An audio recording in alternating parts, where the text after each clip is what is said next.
এর নবীর উম্মতের দল যুবক মুরব্বী পর্দার অন্তর আম্মা জানেরা ফাতেমার দরজায় আল্লাহর পয়গম্বর দাঁড়ালো। দাঁড়ায়া তিনি সালাম দিয়েছেন, ভিতর থেকে আওয়াজ নাই। দ্বিতীয়বার সালাম দিলেন, জবাব নাই। তৃতীয়বার পয়গম্বর আমার সালাম দিলেন, জবাব নাই। রাহমাতাল লিল আলামিন ঘরের ভিতরে ঢুকতে পারতেন, কিন্তু তিনি ঢুকেননি। চিন্তা করলেন ফাতেমা ঘরোয়া কাজে ব্যস্ত থাকতে পারে, ঢোকা যাবে না। অথচ বাবা নিজের মেয়ের দরজায় দাঁড়ালো। এখানে আমার আপনার জন্য শিক্ষণীয় সবক পালনের বিষয় হলো, আমিও যখন কারো বাড়িতে যাব অনুমতি দিতে হবে, সালাম দেব। সালাম দেওয়ার পর অনুমতি পেলে তাহলে ঘরের ভিতরে যেতে হবে। হুটহাট হরে কারো ঘরের ভিতরে যাওয়া যাবে না, কারণ ঘরের ভিতরে মহিলারা ঘরোয়া কাজে ব্যস্ত থাকতে পারে। যুবক আমার বন্ধুর বাড়ি যাবেন, গেটের সামনে দাঁড়ায় কলিং বিল চাপ দেন, আর না হয় টেলিফোনে অনুমতি চান। ঘরের ভিতরে ঢোকা যাবে না। ভাতিজা চাচার বাড়ি যাবেন, ঘরের ভিতরে ঢোকা যাবে না। টেলিফোন করেন কিংবা কলিং বিল চাপ দেন, সালাম দেন, অনুমতি পাইলে ভিতরে ঢুকবেন, ঢোকা যাবে না।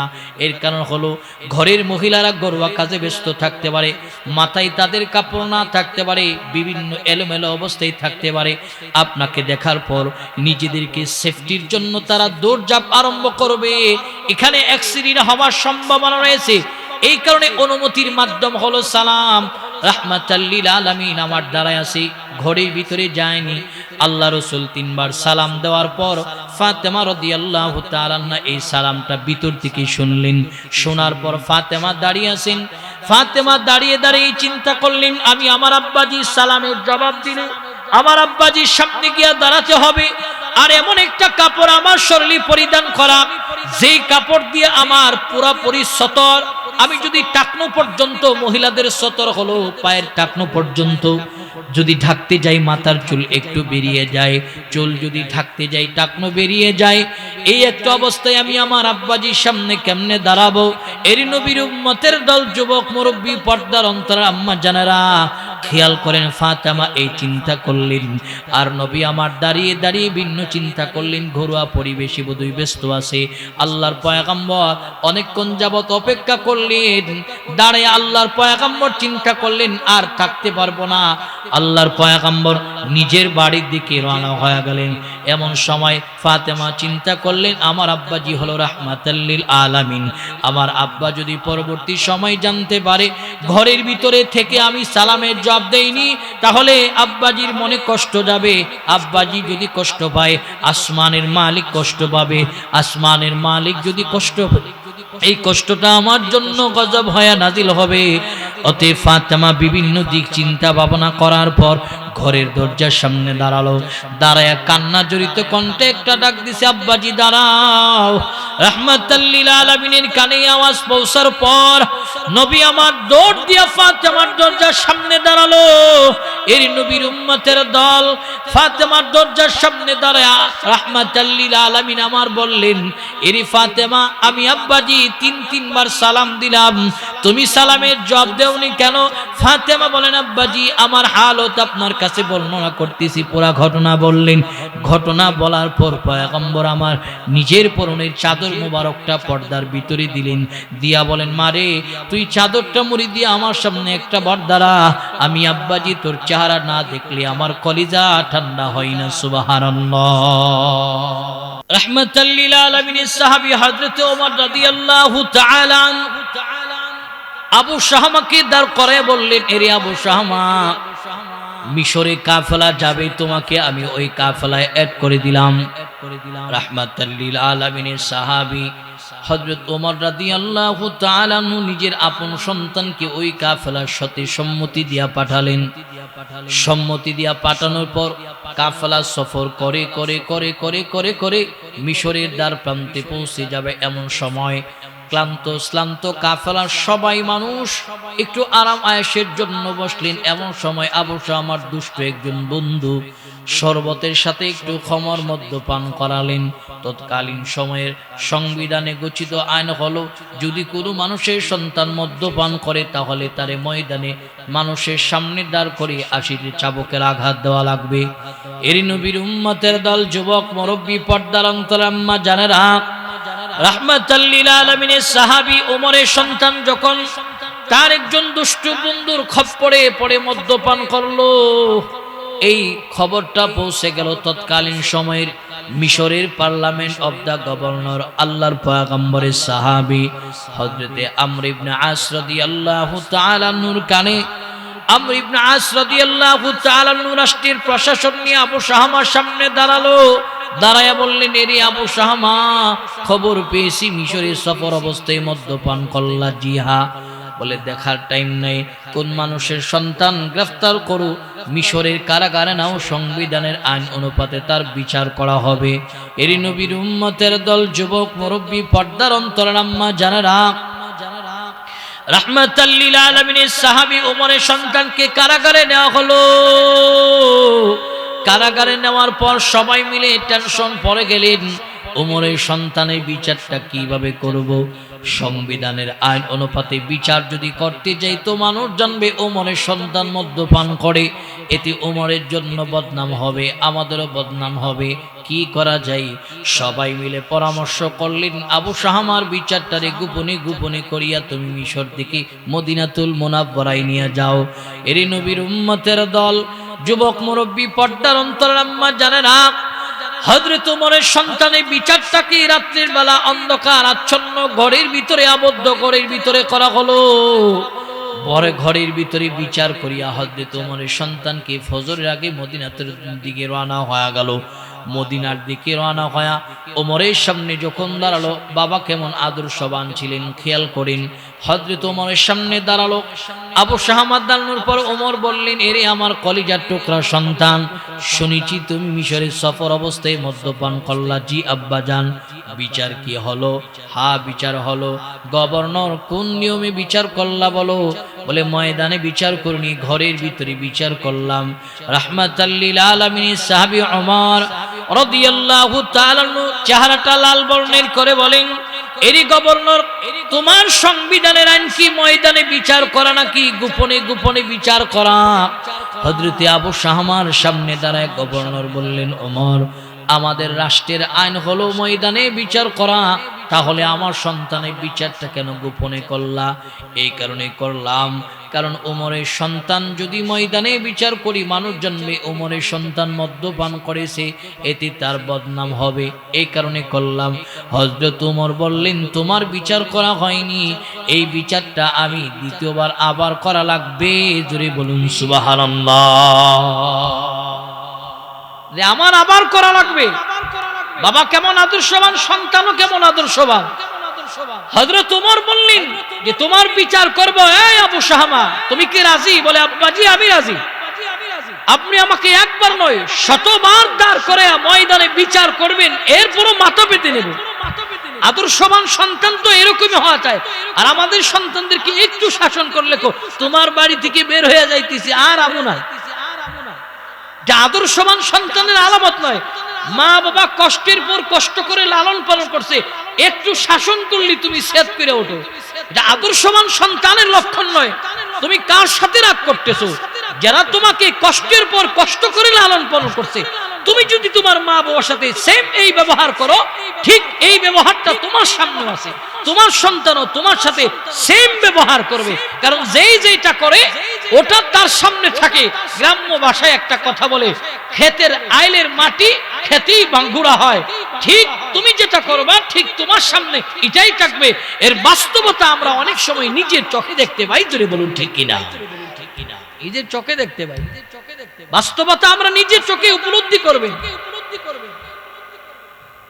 এই কারণে হযরত ওমর রাদিয়াল্লাহু তাআলা বলেন, বিচার করব। আবু শাহামা বললেন, এতে আমার মনে কোনো কষ্ট নাই আব্বাজি। এরই নবীর উম্মতের দল, যুবক মুরব্বী, পর্দার অন্তরাল আম্মা জানেরা, রাহমাতাল লিল আলামিনের সাহাবী হযরত ওমর খাদেমকে বললেন, ইলান পৌঁছায়া দাও। চতুর্দিকে ইলান হয়ে গেল। হযরত ওমর নিজের আপন সন্তানের বিচার করার জন্য ময়দানে দাঁড়াবে। এর আমার মর্দাল এলাকার মুসলমান ভালো করে শোনো, ইলান করার পর চতুর্দিকে মানুষ পঙ্গু পালের মতো ছুটে আসলেন। হযরত ওমর ময়দানে দাঁড়ালেন। দাঁড়ায়া চাবুক হাতে নিয়ে চোখ বন্ধ করে নিজের সন্তানের গায়ের মধ্যে আঘাত করতেছে। আঘাতের পর আঘাত, আঘাতের পর আঘাত। আঘাতের কারণে আবু শাহামা দুর্বল দুঃখী হইয়া নিচে পড়ে গেলেন। হামাগুড়ি খাইতেছেন, নাক দেয়া ফেনা বের হয়, মুখ দেয়া ফেনা বের হয়। এরপরও রাহমাতাল লিল আলামিনের সাহাবী ওমর চাবুক চালানো বন্ধ করেননি। এরই নবীর উম্মতের দল, যুবক মুরব্বী, পর্দার অন্তর আম্মা জানারা হযরত ওমরকে একজন ডেকে বললেন, ওমর, আপনি যদি বাবা হয়ে থাকেন, সন্তানের প্রতি দরদ, মহাব্বত, ভালোবাসা থেকেই থাকে, বন্ধ চক্ষুগুলি একটাবার খুলবেন। হযরত ওমর খুলেননি। আরেকজন সাহাবী ডেকে বললেন, ওমর, এখনো সময় আছে, আবু শামার অবস্থাটা বেশি ভালো নয়, নাক দিয়া ফেনা বের হয়, মুখ দিয়া ফেনা বের হয়, যদি বাবা হয়ে থাকো, মহাব্বত আর দরদ ভালোবাসা থেকে থাকে, বন্ধ চক্ষুগুলি তুমি খুলবা। এই কথা বলা মাত্র হযরত ওমর চক্ষু খুলে দেখিন আবু শামার অবস্থাটা বেশি ভালো নয়। রাহমাতাল লিল আলামিনের সাহাবী ওমর আবু শামা নিজের আপন সন্তানকে কোলের মধ্যে নিল। কোলের মধ্যে নেওয়ার পর আবু শাহামাকে হযরত ওমর বলেন, রে আমার কলিজার টুকরা সন্তান, তুমি কিন্তু আমাকে জল্লাদ মনে করবা না, আমি আব্বাজান জল্লাদ নয়, আমি একজন দায়িত্বশীল বাবা। দায়িত্ব নিয়ে আমি তোমার এই শাসন করলাম, কারণ ময়দানে মাহশারে আল্লাহর আদালতে আসামির কাঠগড়ায় দাঁড়াতে চাই না, এই কারণে তোমার বিচার করলাম। এই কথা বলা মাত্রই হযরত ওমর তাকায় দেখলেন নিজের আপন কলিজার টুকরা সন্তান আবু শাহামা প্রাণবায়ুটা বের হয়ে নিতর দেহটা হযরত ওমরের কুলের মধ্যে রয়ে গেল। হযরত ওমর এই নিতর দেহ নিয়ে হাউমাউ করে কান্না আরম্ভ করলেন। এর নবীর উম্মতের দল, যুবক মুরব্বী, পর্দার অন্তর আম্মা জানেরা, রাহমাতাল লিল আলামিনের সাহাবী ওমর কান্না করে করে করে করে চোখের পানি ঝর্ণার মতো প্রবাহিত হয়। মঞ্চের সকল মানুষ ডেকে বললেন, ওমর, কান্না করিও না, যেহেতু হায়াত নাই, প্রাণবায়ু চলে গেছে, তাকে গোসল করাতে হবে, কাফন দাফনের ব্যবস্থা করো। হযরত ওমর বললেন, ঠিক আছে, করো। গোসল করানো হলো, কাফনেও মোড়ানো হলো। হযরত ওমর কাফনে মোড়ায় নিজের আপন সন্তানকে খাটুলায় উঠালো, খাটুলায় উঠায় কাঁধে বহন করলো।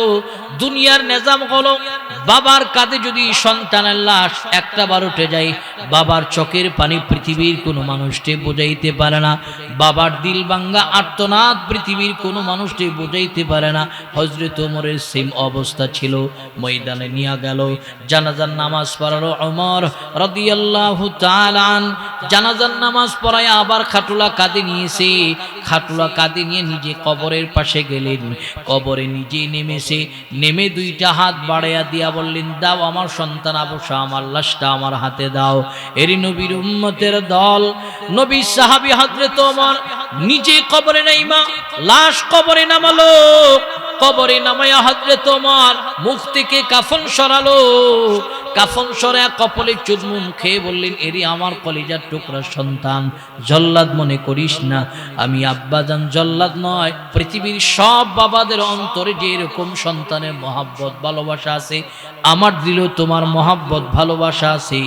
অতি বিচার করেছি এই কারণে, কারণ আদালতে কিবরিয়াতে আল্লাহর সামনে আমি অপরাধীর বাবা হয়ে দাঁড়াতে চাই না। জোরে বলুন সুবহানাল্লাহ। হযরত ওমর নিয়ম মুআফিক বাস সেটিং করছে, মাটি দিয়েছে, মাটি দিয়া কবর থেকে ওইটা চোখ বন্ধ করে চাবুকটা আবার হাতে নিছে। চাবুক হাতে নিয়া কবরের মাটির উপরে 5টা চাবুকের আঘাত করছে। আল্লাহু আকবার বলেন। এই 5 আঘাত করার পর মঞ্চের সব মানুষ আজীব হয়ে গেল। ময়দানে জীবন্ত মানুষটারে বিচার করলো, কবরের মাটির উপরে 5টা আঘাত করলো। হযরত ওমরকে এখন জিজ্ঞাসা করতে হবে কেন আঘাত করলো। হযরত ওমরকে সবাই মিলে জিজ্ঞাসা করলো, ওমর, কেন কবরের মাটির উপরে 5টা আঘাত করেছো? এর জবাব দিতে হবে, আর না হয় এখান থেকে এক কদমও তোমাকে সামনের দিকে যেতে দেওয়া হবে না। হযরত ওমর বললেন, কেন করলাম জানো? কারণ আমার সন্তানকে যখন আমি ময়দানে দাঁড়িয়েছি বিচার করার জন্য, খমর মদ পান করার অপরাধে বিচার করার জন্য যখন দাঁড়াইছি, গণনা করে করে আমি তারে আঘাত করতেছিলাম, 80টা চাবুকের আঘাত সম্পূর্ণ করতে পারেন, 5টা আঘাত বাকি ছিল। এই 5টা আঘাত কবরের মাটির উপরে এ কারণে করলাম, কারণ 5টা আঘাতের কারণে বিচারটা যেন অসম্পূর্ণ না থাকে, ময়দানে মাহশারে আমি ওমর যেন লজ্জিত না হয়, এই কারণে তার কবরের মাটির উপরে করে দেয়া কমপ্লিট বিচারটাকে আমি আমার বিচারটাকে সম্পূর্ণ করে দিলাম। জোরে বলুন সুবহানাল্লাহ। এই হলো আদর্শবান বাবা। আর আমাদের সন্তানদের বিচার আমাদের কাছে গেলে স্ট্রেট ফরটাকে দাঁড় করে একটা চট দিয়া বলি, এই বেটা করলি কেন এটা? এই যে একটা চট দিয়েছেন, তার হৃদয়টাকে আপনি গুনাহ করার, অপরাধ করার আরো স্পৃহা জাগায় দিন। কেন? সে মনে করবে যে আমি যত বড় অন্যায় অপরাধ করি না কেন, বাবার সামনে দাঁড়াইলে আমাকে কেবল একটা থাপ্পড় দিবে, কেবলমাত্র আমাকে একটা ধমক দিবে। এই কারণে তার হৃদয়ের ভিতরে গুনাহ করার, তার হৃদয়ের ভিতরে অপরাধ করার স্পৃহা জাগবে। এই কারণে সন্তান অপরাধ করেছে, তার প্রাপ্য যে বিচার, সেই বিচারটা তাকে করতে হবে। যদি এই বিচার করতে পারেন তাহলে আল্লাহর আদালতে আপনাকে দাঁড়াতে হবে, আর না হয় আল্লাহর আদালতে আপনাকে দাঁড়াতে হবে। এই কারণে বাবা হিসাবে আমাদের দায়িত্ব আছে, জিম্মাদারি আছে। আমার ছেলে মেয়ে কোথায় যাচ্ছে না যাচ্ছে, কাদের সাথে ওঠা বসা করছে, এটাকেও দেখতে হবে। আমার ছেলেটা যেই ছেলের সঙ্গে চলতেছে তার সঙ্গ ভালো কিনা দেখতে হবে। আমার মেয়েটা কোন বান্ধবীর সঙ্গে চলতেছে, তার সঙ্গ ভালো কিনা এটাকেও দেখতে হবে। এটা মা বাবার দায়িত্ব।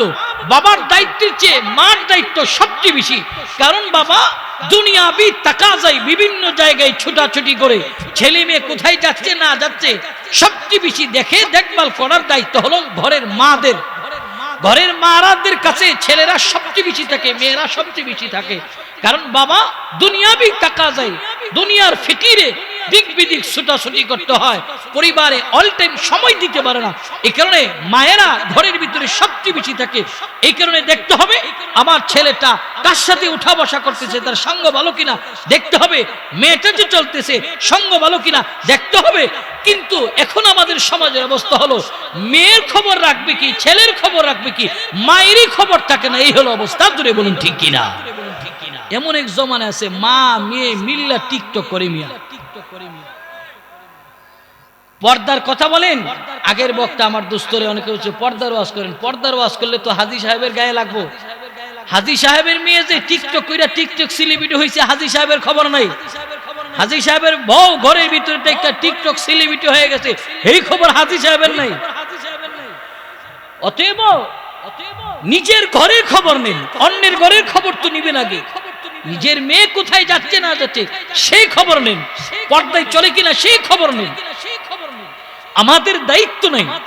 অথচ নবী বলেন, আল্লাহ তাআলা বলেন যে পর্দা করো, ঘরের ভিতরে থাকো, জাহিলি যুগের মেয়েদের মতন তোমরা বের হও না। কিন্তু বর্তমানের নারীদের অবস্থা হলো তারা জাহিলি যুগের মেয়েদের মতনই ঘর থেকে বের হয়। মাথায় কাপড় নাই, বুকে কাপড় নাই। আগের মহিলারা তো এদের কাছে একটা আদর্শ ছিল, কোন পুরুষ দেখলে এখনো আগের মহিলারা তারা নাকের মধ্যে তাদের কাপড়টা চাপ দিয়া দইরা রাস্তার এক কোণে চলে যায় আগের মহিলারা। আর এখনের নারীদের অবস্থা হলো চাচার সামনে দিয়া, ভাতিজার সামনে দিয়া কি এর বুকের কাপড়, কি এর মাথার কাপড়, পারলে ধাক্কা দিয়া ঘুরাইয়া মক্কা দেখানোর চিন্তা ভাবনা করে। ঠিক কিনা? এ হচ্ছে অবস্থা। আগের মহিলাদের মধ্যে একটা সভ্যতা ছিল, বর্তমানে এটা নাই। ভাইয়ের আমার, এ কারণে নিজের মেয়েকে সভ্য বানান, নিজের বিবিকে সভ্য বানান, নিজের পুত্রবধূকে পর্দাশীল বানান। তাহলে সমাজে অশৃঙ্খলা বিশৃঙ্খলা দূর হবে, সমাজে শান্তি শৃঙ্খলা ফিরে আসবে। আল্লাহ তাআলা রাসূলকে আল্লাহ তাআলা সূরা আহজাবের আয়াতের মাধ্যমে মেসেজ দিতেছে, আল্লাহ রাসূল নারীদেরকে, আপনার পত্নী যারা এদেরকে এবং উম্মতের নারীদেরকে বলুন তারা যেন তাদের মাথার যে ওড়নাটা আছে তারা চেহারা ঢেকে চলে। এতে এরা যে সতীত্বহীন, এরা যে সতীত্বওয়ালা এদেরকে বোঝা যাবে, এবং এরা যে মুসলিম নারী এদেরকে এই দৃশ্য দেখে বোঝা যাবে। কিন্তু আজকে আমাদের অবস্থা হলো মুসলিম নারী কোনটা, হিন্দু নারী কোনটা, এটাই আমরা তারতম্য করতে পারি না। আজকে আমাদের কালচার হলো বিজাতীয় যত কালচার আছে মুসলমানদের ঘরের ভিতরে ঢুকছে। প্রিয় ভাইয়ের আমার, আজকে মুসলমানদের মেয়ে ছেলেরা বিভিন্ন নায়ক নায়িকা, গায়ক গায়িকার পোশাক দেখে দেখে সেম সিস্টেমে পোশাক বানায়। এটা পোশাক পরে না, এটা পোশাক পরে না, যেন অর্ধ উলঙ্গ একটা নারী রাস্তা দিয়ে ঘুরতেছে। এই হলো অবস্থা, ধরে বলুন ঠিক কিনা? অথচ যে পোশাকটা পরবো এটা শালীন হতে হবে, যেন আমার দেহের অবয়ব কারোর সামনে ফুটে না ওঠে, এমন পোশাক পরতে হবে। কিন্তু আমাদেরও দোষ রয়েছে, আমাদের মেয়েদেরকে ছোট্ট থেকে হায়া লজ্জার যে বিষয়টা আছে এটাকে আমরা একেবারে ভেঙে ফেলি। সেটা হলো বাজারে গিয়া বাবা তার মেয়ের জন্য, ছোট্ট বাচ্চার জন্য স্কিন টাইট জামাটা খুঁজে। এই হলো অবস্থা। একটা জামা বানাবে মেয়েটারে, টাইট ফিটিং জামা পরানোর চিন্তা ভাবনা করে ছোট্ট থেকে আপনার হায়া লজ্জা মেয়েটাকে নষ্ট করে ফেললেন। আপনি আপনার মেয়েটাকে এমন একটা কাঠামোতি তৈরি করতে হবে। আরে কোন ইমাম তো এই কথা বলছে, শরীয়তে ইমামরা এমন কথা বলছে যে একটা মেয়ের যখন 5 বছর হয় এই মেয়েটারে কোনো কারো পরপুরুষের কুলেও তোমরা দিও না, কুলেও দিও না। ইসলামের পর্দা পশিদা এতটা গুরুত্ব রয়েছে, কিন্তু আমাদের কাছে নেই। আমরা মেয়েদের হায়া লজ্জা ছোট্ট সময় ভেঙে ফেলি, টাইট ফিটিংস পোশাক পরায়। কিন্তু আজকে এই টাইট ফিটিং পোশাকের কারণে 80 বছরের বুড়ি মহিলারও 18 বছরের যুবতী দেখা যায়। এই হলো বর্তমানের অবস্থা। ইফটিজিং এমনি আমাদের দেশে বাড়ে নেই, ইফটিজিং বাড়ার কারণ আছে।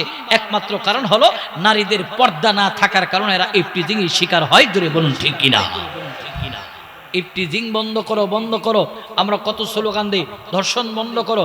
ধর্ষণ হয় কি করে? আজকে আমার দেশে ধর্ষণ কেমন হয় যে 5 বছরের শিশু থেকে 80 বছরের বৃদ্ধা মহিলা পর্যন্ত ধর্ষণের শিকার হয়। এর একমাত্র কারণ হলো পর্দা না থাকার কারণে, শরিয়া মানা না থাকার কারণে আমাদের দেশে ইফটিজিং হয়। 80 বছরের বুড়ি মহিলা স্কিন টাইট বুরকা পরে। প্রিয় ভাইয়ের আমার, এমন বুকরা পরো, শরীয়তে বলে যে ঢিলা ঢালা বুকরা পরো।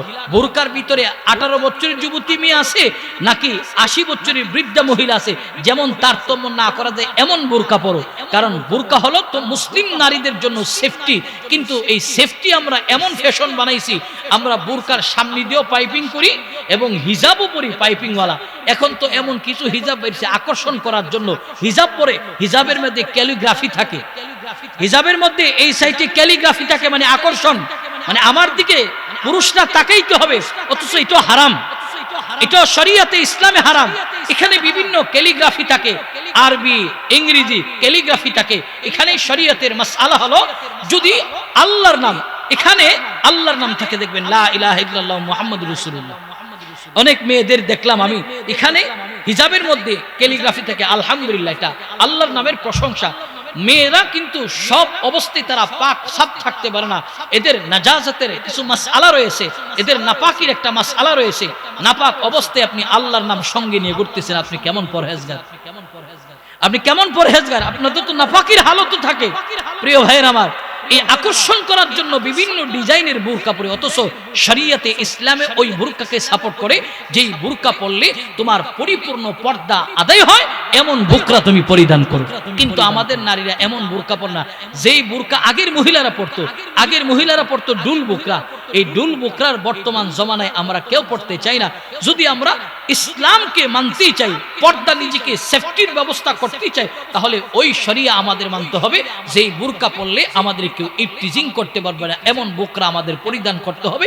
মেয়েদেরকে পরাইতে হবে, ছেলের বউরে পরাইতে হবে, নিজের বিবিরও পরাইতে হবে। নিজেরা যদি ঠিক হয় তো সমাজ এমনিতেই ঠিক হয়ে যাবে। জোরে বলুন ঠিক কিনা?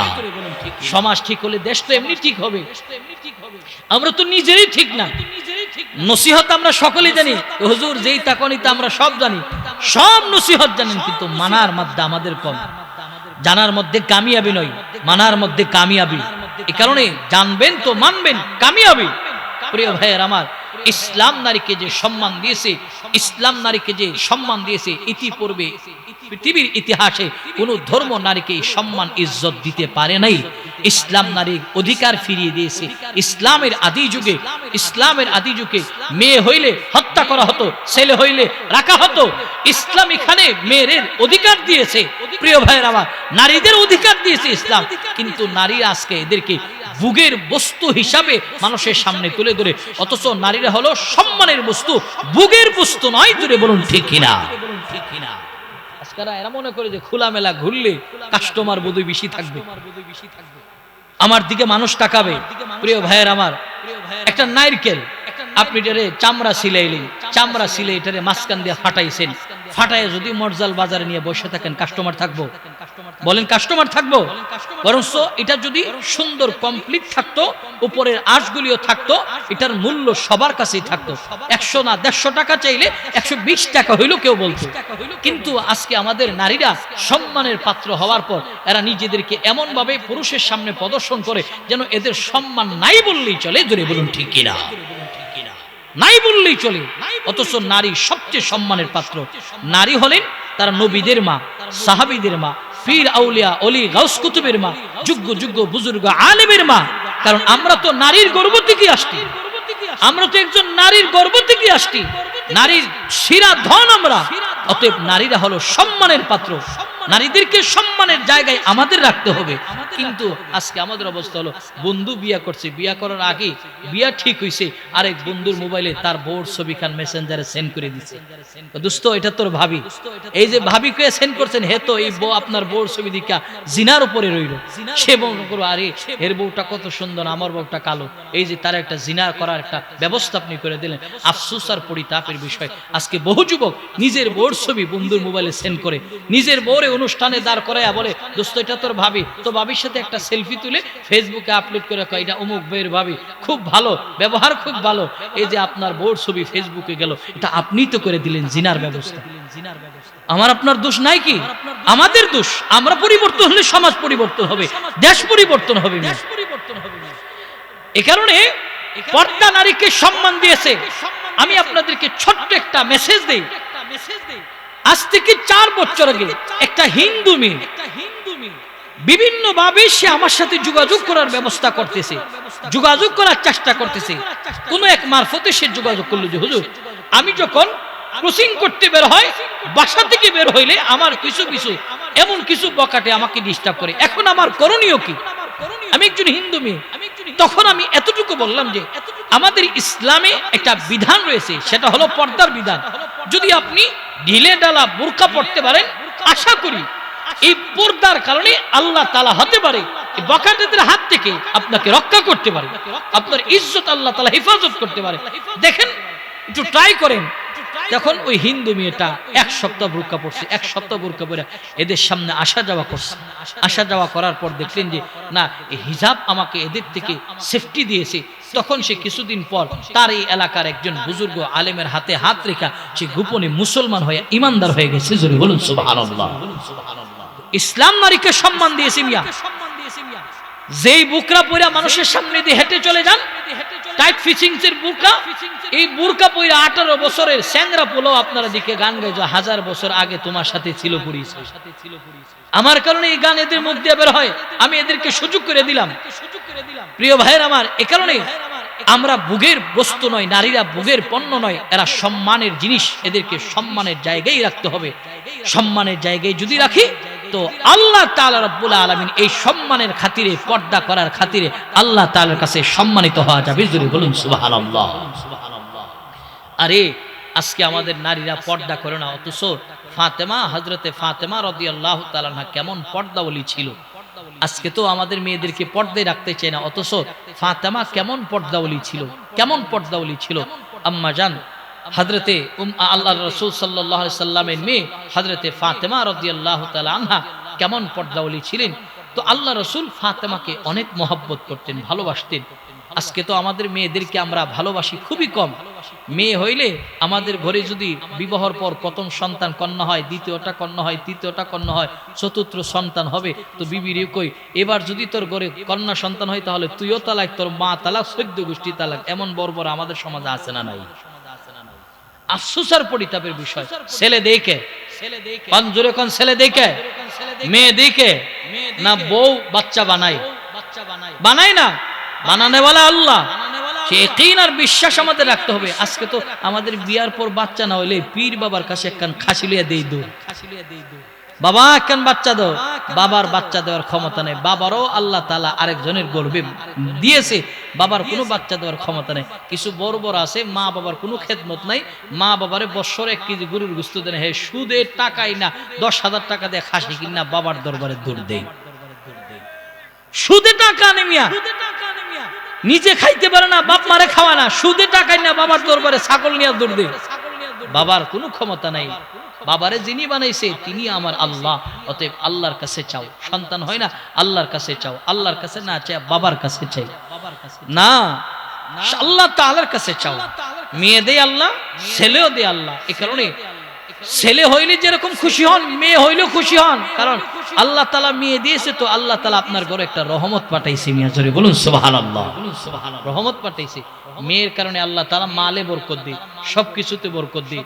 কারণ ছেলে আপনাকে মহব্বত নাও করতে পারে, কিন্তু মেয়ের অন্তরে যতদিন বেঁচে থাকবেন ততদিন মা বাবার মহব্বত থাকে। মা বাবার কোনো কিছু হইলেই দৌড়ায় স্বামীর বাড়ি থেকে বাপের বাড়ি চলে আসে, বলে আমার আব্বার এই অসুস্থতা হয়েছে, আমার মায়ের এই অসুস্থতা হয়েছে। অথচ ছেলে ফোন দিছেন যে আব্দুল করিম তোর বাপ অসুস্থ, বলে আমার ইমার্জেন্সি মিটিং আছে, চিকিৎসা করাও, আমার অমুক আছে, বন্ধুদের আড্ডা আছে, এটা করাও। কিন্তু মেয়ে যেই মাত্র খবর শুনে, যেদিন থাকো 7 সমুদ্র 13 নদী পার থাকো, মেয়ে মা বাবার জন্য ছুটে আসে। মেয়েদের অন্তর নরম, এদের অন্তরে মা বাবার দরদ ভালোবাসা বেশি, ভালোবাসা বেশি। প্রিয় ভাইয়ের আমার, তো আল্লাহ রাসূলের মেয়ে হযরতে ফাতেমাকে সবচেয়ে বেশি মহব্বত করতেন। সবাই আল্লাহ রাসূলকে মহব্বত করতেন, সব মেয়েকে মহব্বত করতেন, তবে মহব্বতের কিছু কোয়ালিটি আছে। ফাতেমারে খুব বেশি মহব্বত করতেন। রাসূল মদিনা থেকে বের হইলে ফাতেমার দরজায় গিয়ে দাঁড়াইতো, ফাতেমাকে দেখা রাসূল নিজের হুজরার ভিতরে আসতেন। রাসূল নিয়ম মুআফিক এই কাজগুলি করতেন। একদিনের ঘটনা, আল্লাহ রাসূল দাওয়াতি কাজে ফাতেমার কাছ থেকে সাক্ষাৎ করে গেছে, আসার পথে আল্লাহ রাসূল নিয়ম মুআফিক ফাতেমার দরজায় গিয়ে দাঁড়ালো। রাহমাতাল লিল আলামিন আমার ফাতেমার দরজার সামনে গিয়ে দাঁড়ালো। এর নবীর উম্মতের দল, যুবক মুরব্বি, পর্দার অন্তরে আম্মা জানেরা, ফাতেমার দরজায় আল্লাহর পয়গম্বর দাঁড়ালো। দাঁড়ায়া তিনি সালাম দিয়েছেন, ভিতর থেকে আওয়াজ নাই। দ্বিতীয়বার সালাম দিলেন, জবাব নাই। তৃতীয়বার পয়গম্বর আমার সালাম দিলেন, জবাব নাই। রাহমাতাল লিল আলামিন ঘরের ভিতরে ঢুকতে পারতেন, কিন্তু তিনি ঢুকেননি। চিন্তা করলেন ফাতেমা ঘরোয়া কাজে ব্যস্ত থাকতে পারে, ঢোকা যাবে না। অথচ বাবা নিজের মেয়ের দরজায় দাঁড়ালো। এখানে আমার আপনার জন্য শিক্ষণীয় সবক পালনের বিষয় হলো, আমিও যখন কারো বাড়িতে যাব অনুমতি দিতে হবে, সালাম দেব। সালাম দেওয়ার পর অনুমতি পেলে তাহলে ঘরের ভিতরে যেতে হবে। হুটহাট হরে কারো ঘরের ভিতরে যাওয়া যাবে না, কারণ ঘরের ভিতরে মহিলারা ঘরোয়া কাজে ব্যস্ত থাকতে পারে। যুবক আমার বন্ধুর বাড়ি যাবেন, গেটের সামনে দাঁড়ায় কলিং বিল চাপ দেন, আর না হয় টেলিফোনে অনুমতি চান, ঘরের ভিতরে ঢোকা যাবে না। ভাতিজা চাচার বাড়ি যাবেন, ঘরের ভিতরে ঢোকা যাবে না। টেলিফোন করেন কিংবা কলিং বিল চাপ দিন, সালাম দিন, অনুমতি পাইলে ভিতরে ঢুকবেন, ঢোকা যাবে না। এর কারণ হলো ঘরের মহিলারা ঘরোয়া কাজে ব্যস্ত থাকতে পারে, মাথায় তাদের কাপড় না থাকতে পারে, বিভিন্ন এলোমেলো অবস্থায় থাকতে পারে। আপনাকে দেখার পর নিজেদেরকে সেফটির জন্য তারা দৌড়ঝাঁপ আরম্ভ করবে, এখানে অ্যাক্সিডেন্ট হওয়ার সম্ভাবনা রয়েছে। এই কারণে অনুমতির মাধ্যম হলো সালাম। রাহমাতাল লিল আলামিন আমার দাঁড়ায় আছি, ঘরের ভিতরে যায়নি। আল্লাহ রাসূল 3 বার সালাম দেওয়ার পর ফাতেমা রাদিয়াল্লাহু তাআলা আনহা এই সালামটা ভিতর থেকে শুনলেন। শোনার পর ফাতেমা দাঁড়িয়ে আছেন। ফাতেমা দাঁড়িয়ে দাঁড়িয়ে চিন্তা করলেন, আমি আমার আব্বাজির সালামের জবাব দিলে আমার আব্বাজির সামনে গিয়ে দাঁড়াতে হবে, আর এমন একটা কাপড় আমার শরীরে পরিধান করা যেই কাপড় দিয়ে আমার পুরোপুরি সতর, আমি যদি টাকনো পর্যন্ত, মহিলাদের সতর হলো পায়ের টাকনো পর্যন্ত, যদি ঢাকতে যাই মাথার চুল একটু বেরিয়ে যায়, চুল যদি ঢাকতে যাই টাকনো বেরিয়ে যায়। এই একটা অবস্থায় আমি আমার আব্বাজির সামনে কেমনে দাঁড়াবো? এর নবীর উম্মতের দল, যুবক মুরব্বী, পর্দার অন্তরে আম্মা জানেরা, খেয়াল করেন ফাতেমা এই চিন্তা করলেন, আর নবী আমার দাঁড়িয়ে দাঁড়িয়ে ভিন্ন চিন্তা করলেন। ঘরোয়া পরিবেশে বোধহয় ব্যস্ত আছে। আল্লাহর পয়গম্বর অনেকক্ষণ যাবত অপেক্ষা করলেন, দাঁড়িয়ে আল্লাহর পয়গম্বর চিন্তা করলেন আর থাকতে পারবো না। আল্লাহর পয়গম্বর নিজের বাড়ির দিকে রওনা হয়ে গেলেন।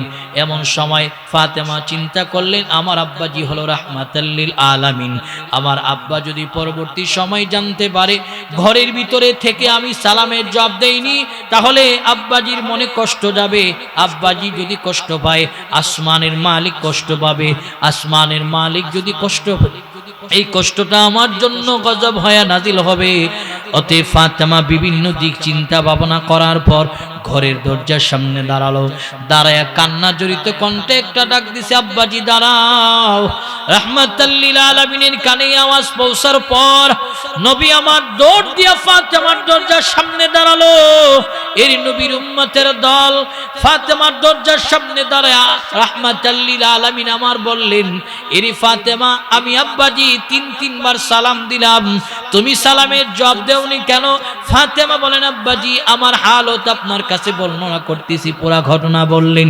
ঘটনা বলার পর পয়গম্বর আমার নিজের পরনের চাদর মোবারকটা পর্দার ভিতরে দিলেন, দিয়া বলেন, মারে তুই চাদরটা মুড়ি দিয়ে আমার সামনে একটা বার দাঁড়া, আমি আব্বাজি তোর চেহারা না দেখলে আমার কলিজা ঠান্ডা হয় না। সুবহানাল্লাহ। চাদর দিয়া দাঁড়া, তো আল্লাহ রাসূলের চাদর মুড়ি দিয়া সামনে আসতে দেখেন বাবার সামনে, অথচ শরীয়ত বলে আসা যাবে, ইসলামী শরিয়া বলে বাবার সামনে আসা যাবে, তো বাবার সামনে আসতেও লজ্জাবোধ হইছে। আর এখনকার মেয়েরা বাবার সামনে নাচানাচি করে, বাবা কিছু কয় না, ধরে বলুন ঠিক কিনা? এই হলো অবস্থা। আমাদের ঘরের অবস্থা খুবই নাজুক, আমাদের পরিবারের অবস্থা খুবই নাজুক। আজকে তো বাচ্চা কাচ্চা মা বাবা পরিবারের তাবেদারি কেউ করতে চায় না। কেন? বাচ্চাকে রেখা মা টিকটকে ভিডিও বানায়। বাস্তব ঘটনা বলতেছি, মা টিকটকে ভিডিও বানায়। আজকে বহু যুবক বিয়ার পর তারা পারিবারিকভাবে খুবই অশান্তিতে আছে। এই কথাটা বহু যুবক বলতে পারে না, মুখ ফুটে বলতে পারে না। আপনি একটা টিকটকার মাইয়াকে বিয়া করছেন, আপনার ঘরে কেমন শান্তি থাকবে আপনি বলেন? অথচ বিয়ার ক্ষেত্রে দিনদারিকে প্রাধান্য দেওয়ার কথা হাদিসে আসছে। দিনদারি আছে তো তাকে প্রাধান্য দাও। আল্লাহ রাসূল বলে চারটা জিনিস দেখো, তুনকাহুল মারআতু লিআরবাইন লিমালিহা ওয়া লিহাসাবিহা ওয়া লিজামালিহা ফাসফারু বিজাতিদ দ্বীন। আল্লাহ রাসূল বলে বিবাহের ক্ষেত্রে চারটা জিনিস দেখো, কিন্তু আমরা বিবাহের ক্ষেত্রে গিয়ে দেখি মাইয়ার চুলটা একটু লম্বা কিনা, সে সুন্দর সুদর্শন কিনা।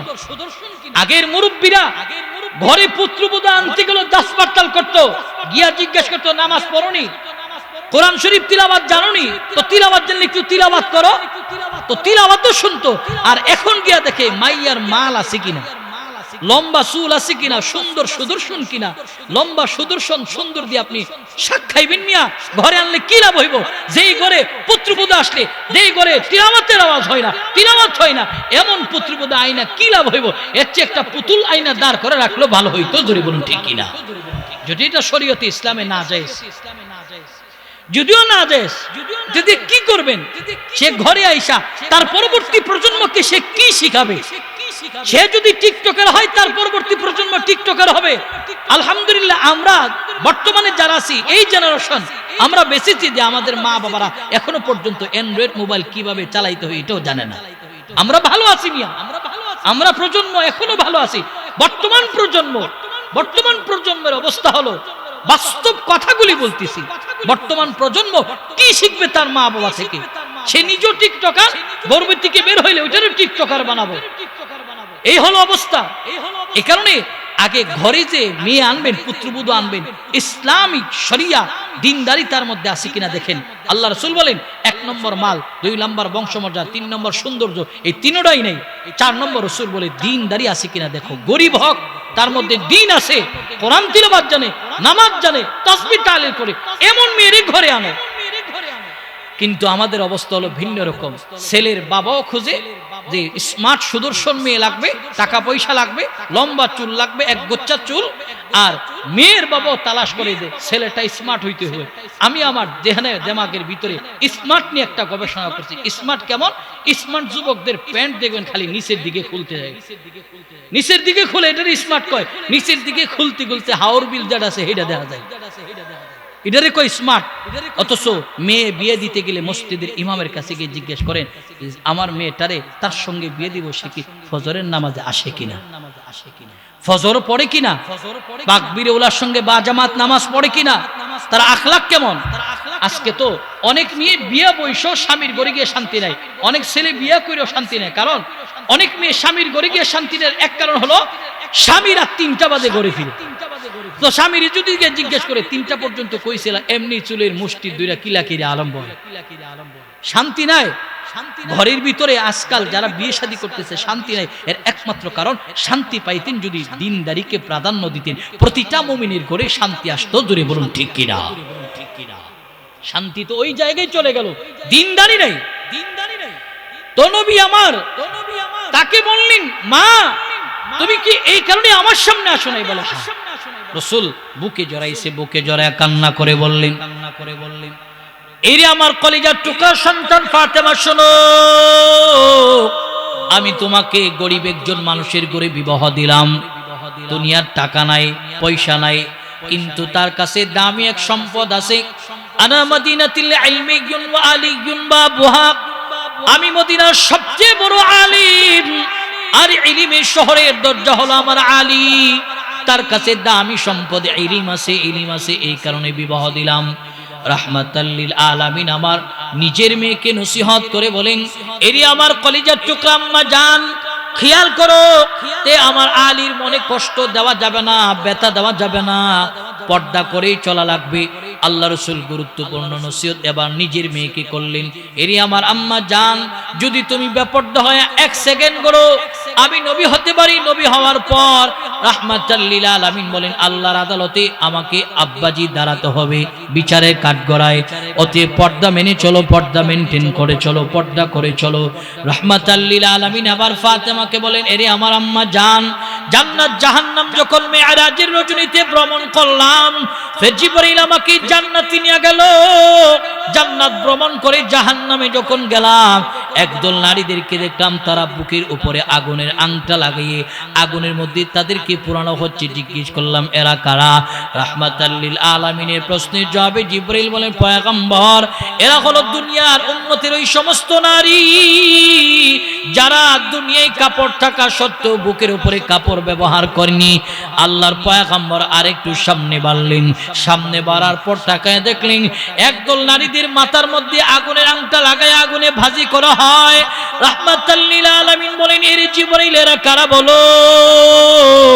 জিবরাইলের প্রশ্নের জবাবে, আল্লাহর রাসূলের প্রশ্নের জবাবে জিবরাইল বলেন, নবী আমার, এরা হলো উম্মতের ওই সমস্ত নারী যারা দুনিয়াতে কাপড় থাকা সত্ত্বেও মাথার মধ্যে কাপড় ব্যবহার করেনি, আওলাকে সে পাগলের মতো ঘুরেছে।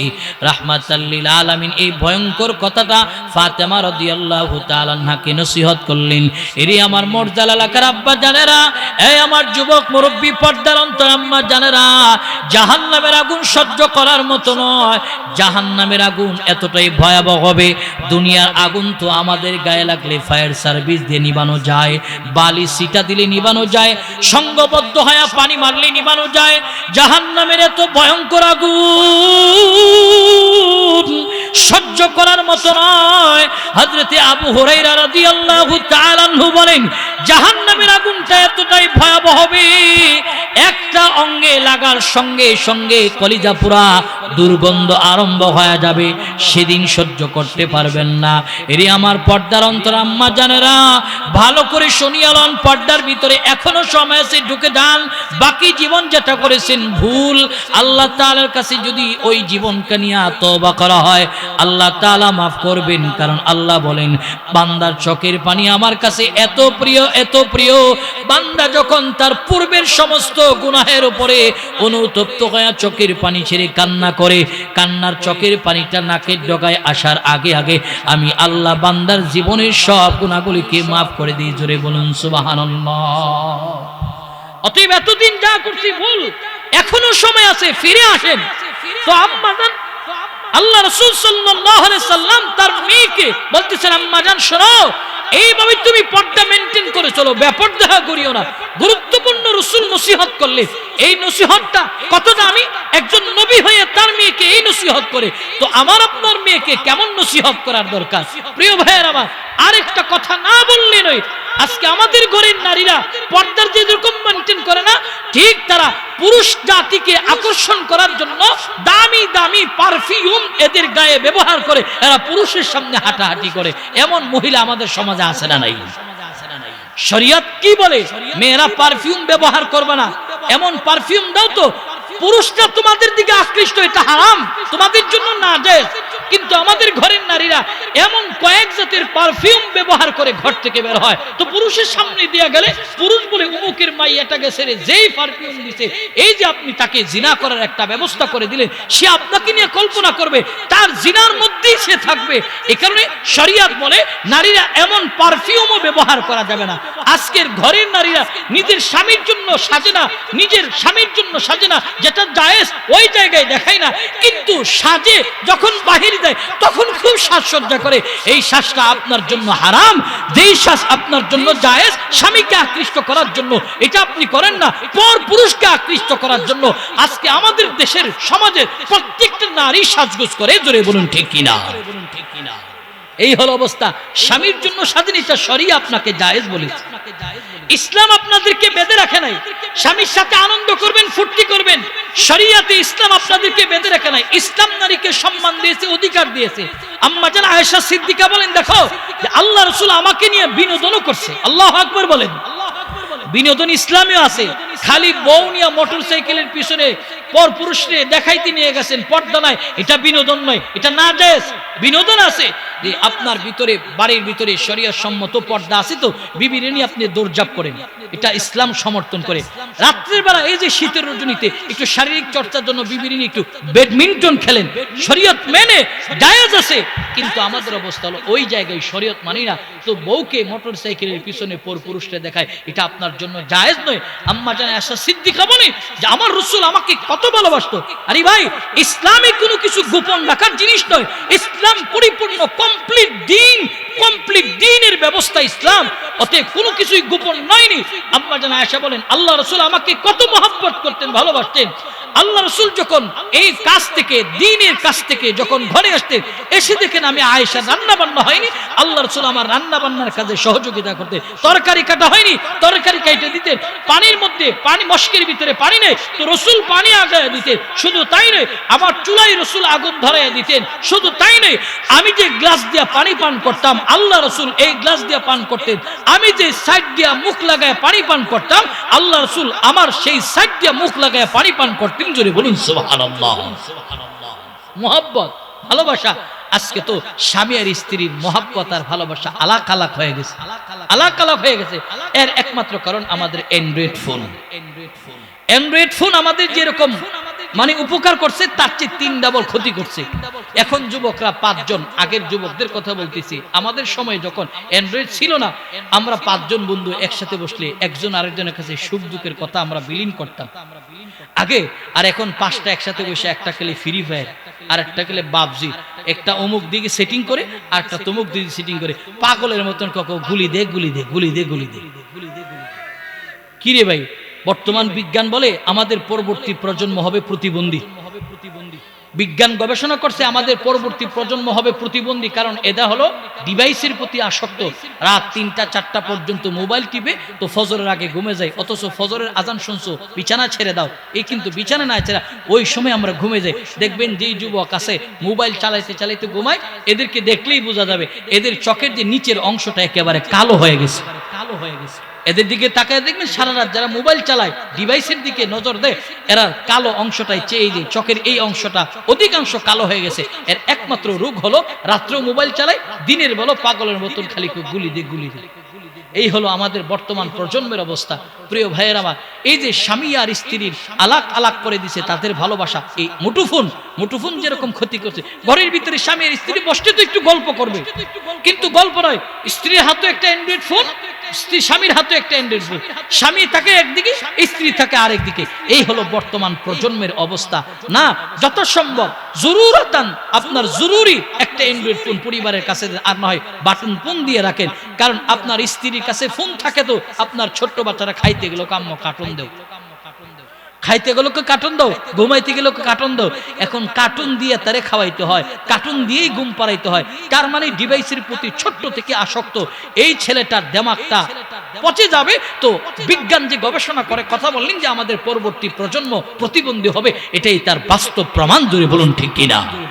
আমরা তো প্রতিবন্ধী হয়েই রয়েছি, মোবাইলের প্রতি আমরা আসক্ত, প্রতিবন্ধী তো এমনি হয়ে রয়েছি। দেখেন যারা মোবাইল আবিষ্কার করেছে এরা সময়ের কাজে লাগায়, কিন্তু চাইনিজ মোবাইল আবিষ্কার করছে, এরা মোবাইলের প্রতি এতটা আসক্ত নয়।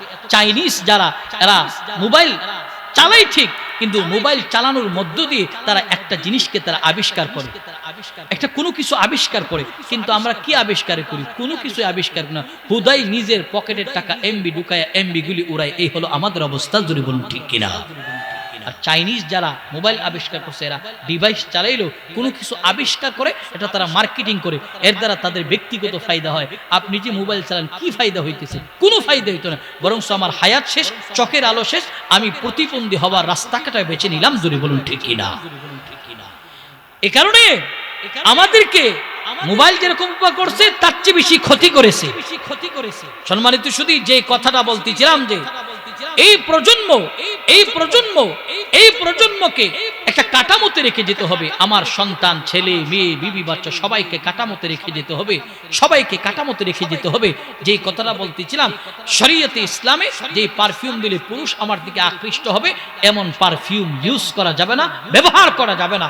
প্রিয় ভাইয়ের আমার, আম্মা জান হযরতে আল্লাহ রাসূল সাল্লাল্লাহু আলাইহি সাল্লামের মেয়ে ফাতেমাতুজ জাহরা রাদিয়াল্লাহু তাআলা না কেমন পর্দাওয়ালি ছিলেন, একটা ওয়াকিয়া বলবো, এরপরে আলোচনার ইতি টানবো ইনশাআল্লাহ।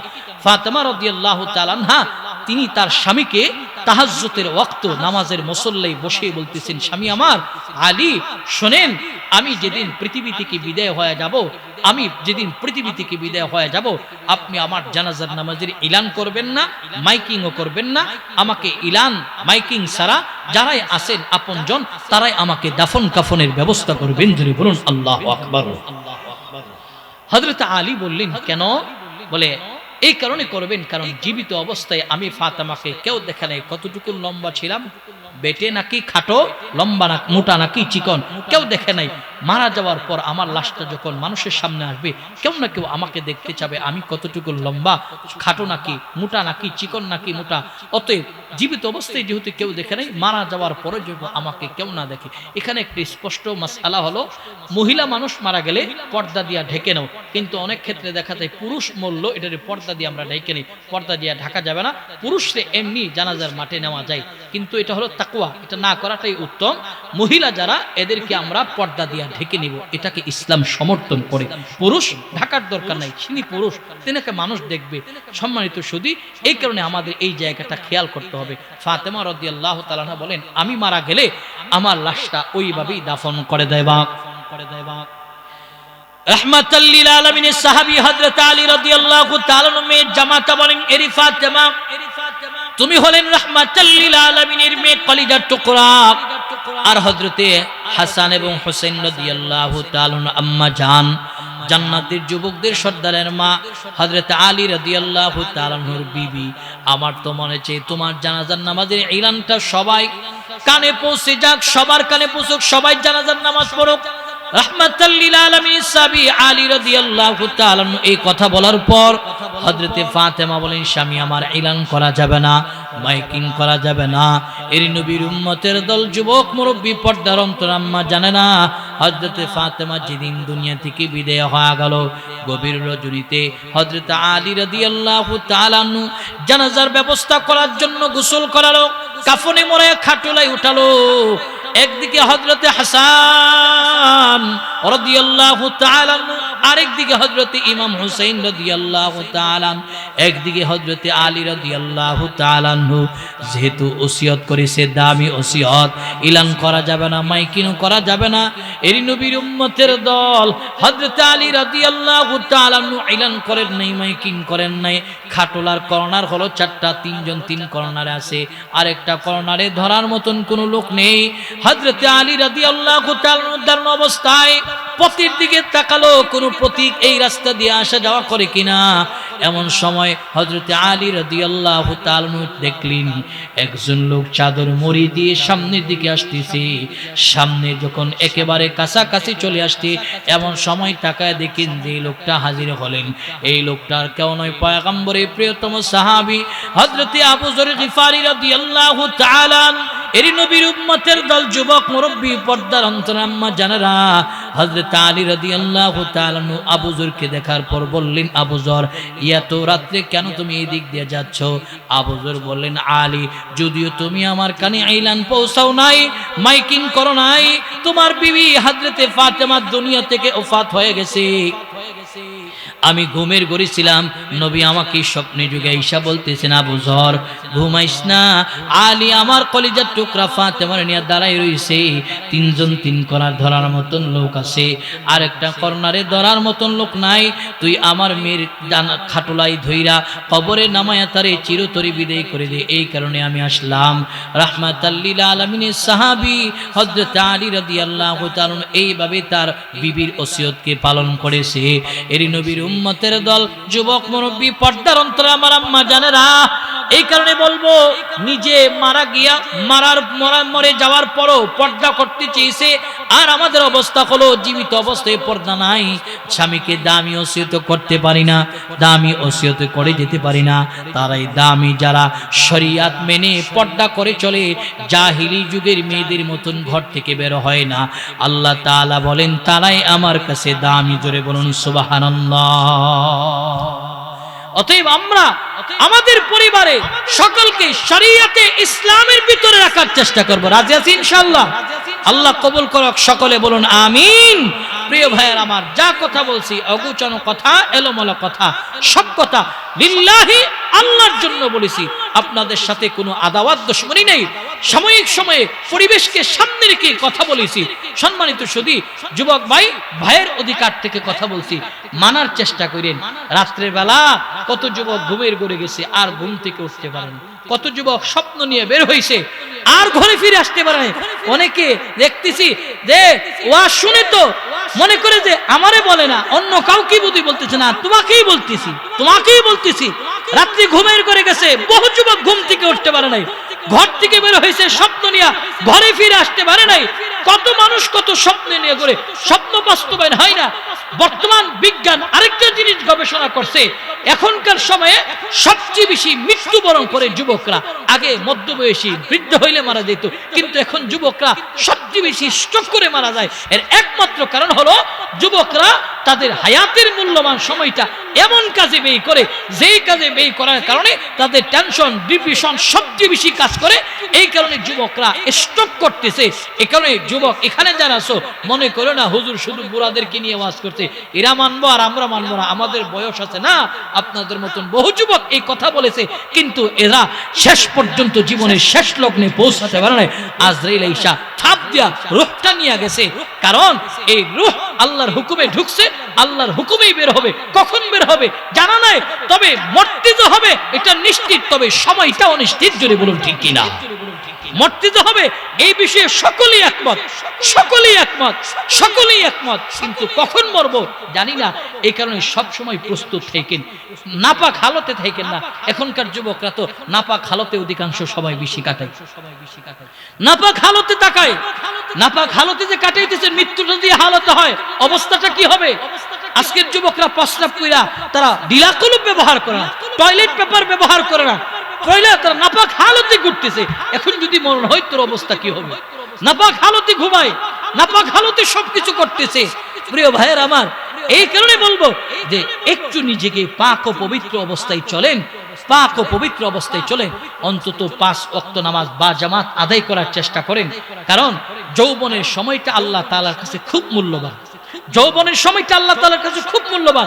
বৃদ্ধা বয়সে একেবারে যে কমপ্লিট ভালো মানুষ হয়ে যাবেন এমন কোন গ্যারান্টি আপনার হাতে নেই যে শেষ বয়সে বুঝবেন নাই। এ কারণে যুবক বয়সের ইবাদতের মূল্য বেশি, যুবক বয়সের সব কাজের মূল্য বেশি, যুবকদেরও তো মূল্য সবচেয়ে বেশি, যুবকদের মূল্য বেশি। কারণ এদের যৌনানি আছে, এদের মূল্য সব জায়গায় বেশি। 5 জন যুবক যদি দাঁড়ায় বলতো আমাদের এলাকায় আজান হলে সবাই নামাজে যেতে হবে, তো এই আইন মানতে হতো, মানতে বাধ্য হইতো। কিন্তু যুবকরা নিজেরাই নামাজ পড়ে না, আরেকজনের নামাজের তাল চিন দিব কি? এই কারণে এখানে যারা আছে যুবক, তোদের পাওটা আগায় দিয়ে পায়ে ধরেই আমি বলবো, পায়ে ধরেই বলবো, অন্তত আজান হলে 5 ওয়াক্ত নামাজ বা জামাত পড়বা, আনন্দ করবা, ফুর্তি করবা। এই পৃথিবীতে আসতো কয়দিনের জন্য, চলে যেতে হবে। হায়াতের সীমাটা দেখবে একে একে একে একে কবরের দিকে চলে গেছে।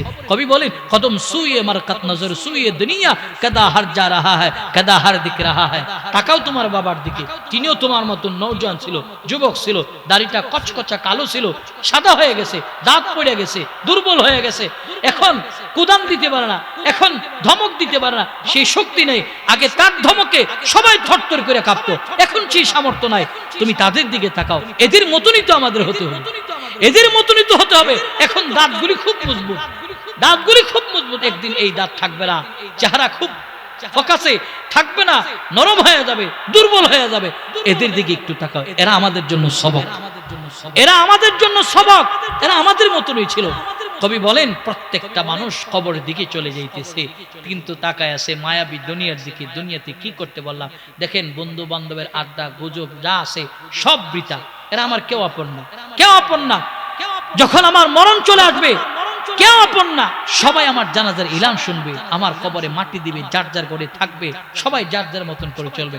আমার হিসাব আমাকে কবরে দিতে হবে। আলহামদুলিল্লাহি রাব্বিল আলামিন ওয়াল আকিবাতু লিল মুত্তাকিন ওয়াস সালাতু ওয়াস সালামু আলা সাইয়্যিদিল আমবিয়াইল মুরসালিন ওয়া আলা আলিহি ওয়া আসহাবিহি আজমাইন। ربنا ظلمنا أنفسنا وإن لم تغفر لنا وترحمنا لنكونن من الخاسرين. ربنا آتنا في الدنيا حسنة وفي الآخرة حسنة وقنا عذاب النار. ربنا إننا سمعنا مناديا ينادي للإيمان أن آمنوا بربكم فآمنا. ربنا فاغفر لنا ذنوبنا وكفر عنا سيئاتنا وتوفنا مع الأبرار. ও দয়ার মালিক আল্লাহ, তোমার কুদরতি নজর দিয়ে তাকাও। গভীর রজনীতে উম্মতের আলেম ওলামা নিয়ে, সাদা দাড়িওয়ালা মুরব্বি নিয়া, আয় আল্লাহ, যুবক ভাই, পর্দার অন্তরায় মা বন্দির কিনে আমি গুনাহগার হাত বাড়াইলাম। এই মজমায় যার হাত পছন্দ হয়, কবুল হয়, তারা হাতের উসিলা করে আমাদের জীবনের সব গুনাহগুলিকে মাফ করিয়া দাও। জীবনে যত গুনাহ করলাম, জানা অজানা, ইচ্ছা বনিচ্ছি, শিরকি বিদাতি, আয় আল্লাহ, সব গুনাহগুলোর শর্মিন্দা লজ্জিত হাত বাড়াইছি। আয় আল্লাহ, বাড়ি ফিরার আগে আগে তুমি আমাদেরকে বেগুনাহ মাসুম বানায়া দাও। রব্বুল আলামিন, এই মজমার মুরব্বীদেরকে হযরতে আবু বকরের মতন কবুল করিয়া লও, আবেদ হিসাবে তুমি কবুল করিয়া লও। আয় আল্লাহ, নওজোয়ান যুবক ভাইদেরকে খালিদ বিন ওয়ালিদ, হযরত ওমরের মতন ইসলামের জন্য কবুল করিয়া লও। ছোট ছোট মাসুম বাচ্চাদের ঈমান আমল আপনার কাছে আমানত।